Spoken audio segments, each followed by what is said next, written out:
Hostem je Václav Klouda.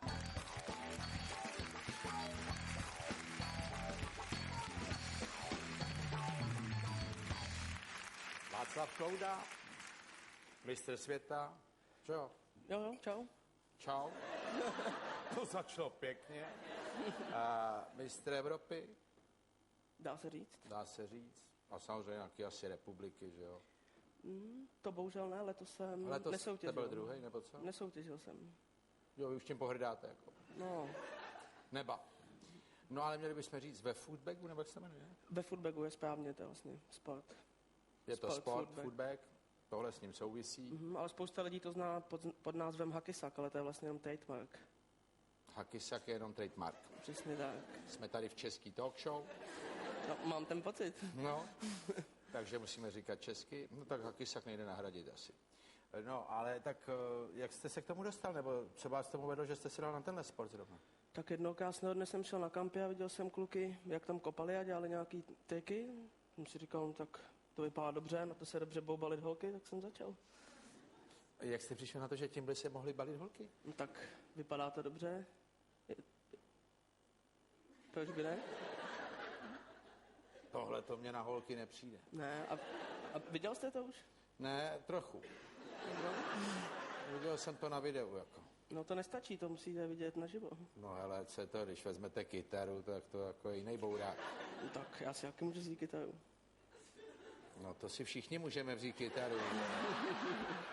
No a jste říkal, že hakisak na holky, hele, vzít se s malým míčkem a co pak s ní jsem na večírku a řeknu, a teď vám tady předvedu hakisak, jo. No jasně.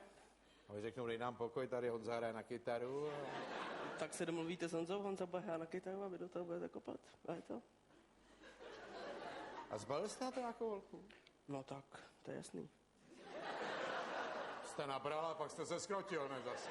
No, teď jsem zkracený trošku. Jo. No, dal mi kopačky. To se ale k tomu hodí. A jak se tímhle živíte? No tak dělám veřejná vystoupení, natáčím reklamy. Pozor, tohle je freestylovej. Jo. Já jsem v tom dost honěnej. A... Je to taky dobrý relaxační míček. Jakože se takhle může mačkat, no, jasně, jo. u televize doma. Já nekoukám na televizi. Vy prej umíte taky beatbox, jo? Taky. No, se na to mrknem schválně, tak vám jo? to posoudím.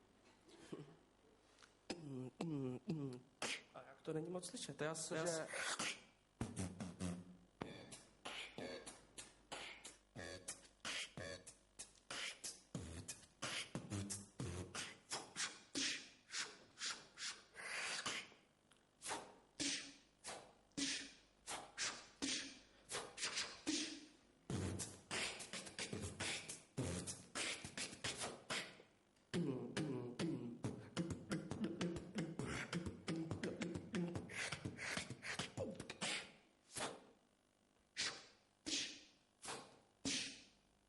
Výborně.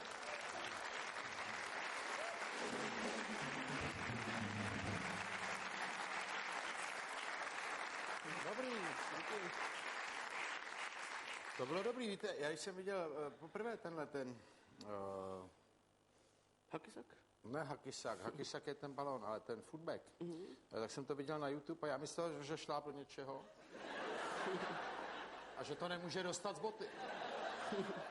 Říkal jsem si, chudák, to je něco teda hrozivýho. A pak jsem si až všiml, že tam má takový malý míček. No. Tam je hrozně důležitý, aby ten míček byl vidět.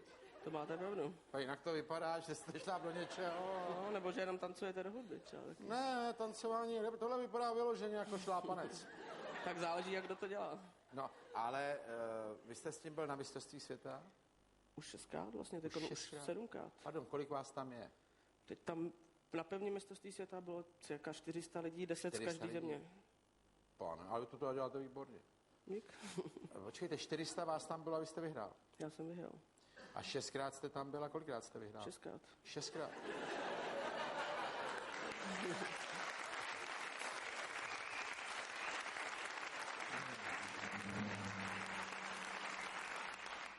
A pořád vás to baví? Pořád mě to baví. A kolik hodin trénujete denně? No tak teď už tak hodinku, 2 jen tak udržu. Jo, jenom udržu. Mám natrénováno. No a předtím, když... To bylo horší, to bylo tak 8 hodin, 5 až 8. Denně? Denně. A kde, jako někde? No tak tohle je nenáročný, že jo, o přestávkách, na autobusí, zastávce, Prostě? všude. A jak se tvářili lidi, když se tam takhle s malým balonkem? A teď takový to pardon do kabelky, že jo? No. A občas si mi něco i hodili dokonce. Jako Jo. člověk v těch kratěsech, že jo, vypadá, že nemá ani na kalhoty, tak se dá i přivydělat. Jo, takhle, vy, když jste takhle, tak jste si dal vedle klobouk nebo něco. A oni vám tam něco dali, jo? No a tak vy jste 6krát byl na mistrovství světa, čili vy už před sebou nic nemáte.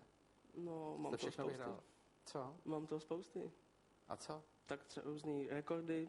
Jo, rekordy ještě. No. Jo. A jako, jaký jsou v tom rekordy? Jako, jak dlouho to si s tím Tak třeba teď za 14 dní jedu do Řecka vlastně dělat zápis do Guinnessovky a No. jedná se o jeden trik a dát ho co nejvíckrát za sebou. A to je nějaký předepsaný trik? To si můžu vybrat, jaký chci, jaký dám nejvíc.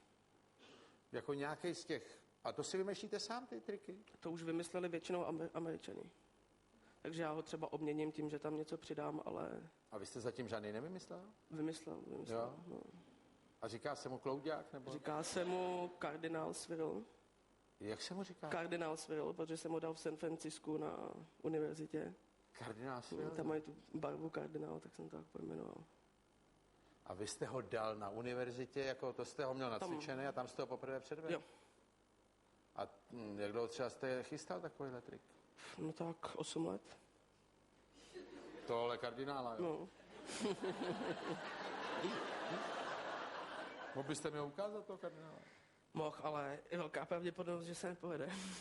Jak to? Takže takhle to dá skoro každý. Takhle už to dá jenom pár lidí. A takhle jsem to dal jenom já. Maria. A vy máte pak ještě nějaké vystoupení s muzikou, že jo? Jo, Mohl byste nám ho tady teda ukázat? no vlastně. Jo, tak to budete hodnej. To je jako takový A můžu exibiční. poprosit světla trošku, aby lidi viděli. Jo, my vám uděláme, co budete potřebovat, ale jestli chcete, tak zapálíme divadlo, aby to bylo jako...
Je to obdivuhodný, je to grandiózní, taky není divu, že jste mistrem světa a o to obdivuhodnější, že tohle na holky vůbec není.